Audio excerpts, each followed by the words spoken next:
Donc tu voulais savoir comment fonctionnait un 844. Donc nous c'est un IA, un international, un 844 SB.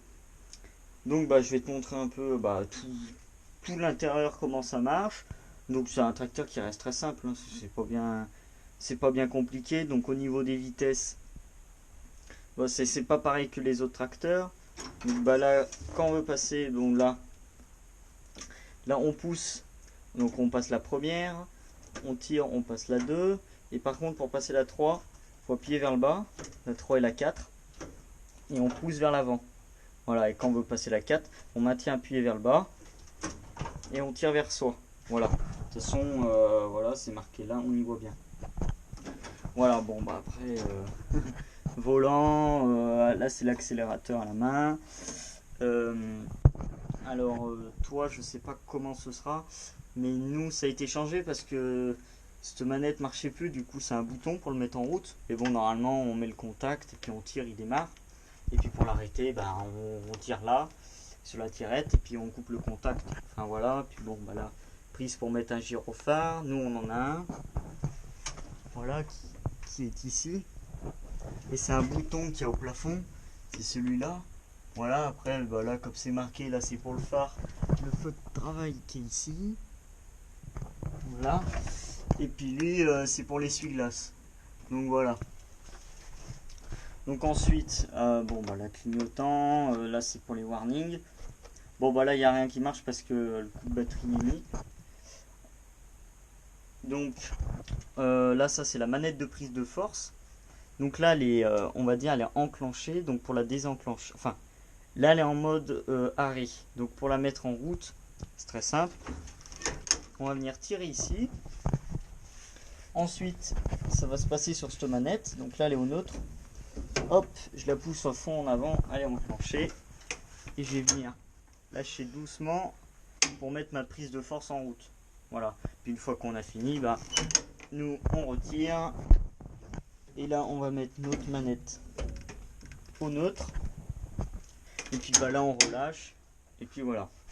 Bon, faut pas oublier tirer la manette comme ça. Et puis enclencher. Sinon ça va pas l'enclencher, ça va craquer. Voilà. Bon après accélérateur, frein. Donc là ça c'est l'inverseur. Donc hop, à fond en arrière, marche arrière. Donc là on a petite vitesse, donc comme les flèches. Puis si on pousse à fond vers l'avant, marche avant grande. Donc voilà. Donc marche arrière, petite vitesse, marche avant, plus grande vitesse, marche avant. Voilà. Donc ensuite cette manette, alors nous c'est un pont avant de 845 qui a été ajouté plus tard. Parce que quand on l'a reçu, c'était un 2 roues motrices. Donc on a mis un pont avant, on l'a transformé en 4 roues, donc on a mis un pont avant de 845. Donc après c'est peut-être pas un 845 XL. Je pense pas que le pont avant vient d'un 845 XL.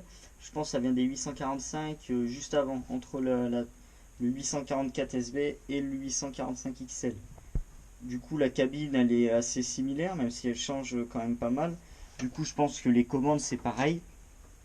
Et du coup, je pense que le fonctionnement pour mettre en route le pont avant, c'est pareil. Donc là, vers le bas, il est désenclenché. Et si on tire, il est enclenché. Et après, si on le remet vers le bas, voilà, il est désenclenché. Bon, ensuite, frein à main. Après, de ce côté, c'est tout. Donc ici, on a, donc oui, ça c'est pour mettre en route la prise de force. Là, cette pédale, c'est pour le blocage différentiel. Ici, on a la manette simple pour les relevages. Donc plus on monte, plus le relevage il va monter. Si la manette reste au milieu, le relevage il va pas lever à fond, il va rester au milieu. Faut bien faire gaffe de pas trop monter parce que moi ça m'est arrivé de venir le troisième point. C'était la première fois que je le conduisais, puis je savais pas, donc j'ai pas pu faire attention. Puis il est venu se cogner ici quoi. Donc faut faire gaffe en montant, faut faire gaffe à son relevage parce que lui il va pas s'arrêter, lui il va monter. Donc voilà. Bon après toujours dans le relevage, donc là cette manette ça va être la force pour un travail du sol si je me trompe pas.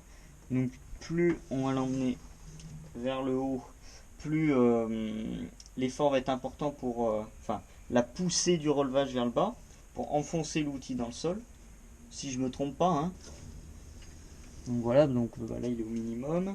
Là cette manette, franchement je sais pas à quoi elle sert, parce que là elle est là mais elle est reliée à rien. Donc je sais pas, tu verras, hein. Moi là je sais pas. Bon bah ensuite les distributeurs, donc bah il y a un double effet et puis un simple. Voilà. Puis voilà, c'est à peu près tout. Bon ensuite là il y a un trou et c'était pour l'inverseur hydraulique. Donc normalement, si je me trompe pas, si tu as un inverseur hydraulique, t'as pas cette manette là, tu as une manette là, et je sais sur les 554 que ça peut passer. Bah en fait c'est pareil, hein, tu vas me dire c'est pareil que l'autre manette, donc ça doit être pareil. Donc bah tu la tires vers toi marche arrière, donc pas besoin d'embrayer, parce que là c'est un inverseur, mais comme c'est un inverseur mécanique, il n'est pas synchronisé. Sur les 845 XL et sur tous les XL, l'inverseur est synchronisé. Bon bah là déjà tu as la vitesse synchronisée, donc c'est bien, hein, comparé à Ford de la même puissance. Pour à peu près un Ford 6600 j'ai conduit et puis tu n'avais pas la vitesse synchronisée, alors que le 844 tu as déjà toutes les vitesses synchro. Bon, pour en revenir à l'inverseur, donc bah ouais, tu tires vers toi, marche arrière, ensuite tu pousses un cran en avant, petite vitesse, et tu repousses à fond, grande vitesse. Et ça sans devoir débrayer. Bon, pour en revenir à la prise de force, parce qu'il y a deux régimes, on ne peut pas les commander de la cabine, on a le 540 et le 1000. Donc pour ça, il faut aller à l'arrière. Et donc ça va se passer ici.